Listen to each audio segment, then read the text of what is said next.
কবিগুরুকে শ্রদ্ধা জানিয়ে রবীন্দ্র জয়ন্তীতে বোলপুরে প্রচারে ছিলেন বিজেপির রাজ্য সভাপতি সুকান্ত মজুমদার। বোলপুরের বিজেপি প্রার্থী পিয়া সাহার সমর্থনে রোড শো করেছেন তিনি। সুকান্ত মজুমদার বলেছেন, মানুষের উচ্ছ্বাস বলে দিচ্ছে বোলপুরে ভোটের রেজাল্ট কি হবে।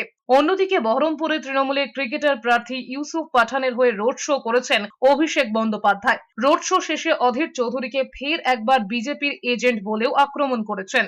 বুধবার বহরমপুর টেক্সটাইল কলেজ মোড় থেকে হুডখোলা গাড়িতে ইউসুফ পাঠানকে সঙ্গে নিয়ে বহরমপুরের শহরের মধ্যে দিয়ে মধুপুরে বিষ্ণুপুরে পৌঁছান। রোড শো শেষে গাড়ি থেকেই আক্রমণ করে তৃণমূলের সাধারণ সম্পাদক বলেছেন, বহরমপুরের মানুষ ঠিক করে নিয়েছেন এবার আর অধীর চৌধুরীকে সংসদে পাঠাবেন না। অন্যদিকে নদিয়ার কৃষ্ণগঞ্জে তৃণমূল প্রার্থী মুকুটমণি অধিকারীর হয়ে ভোটের প্রচারে ছিলেন তৃণমূল অভিনেতা প্রার্থী দেব। অভিনেতাকে দেখতে মানুষের উৎসাহ ছিল যথেষ্ট।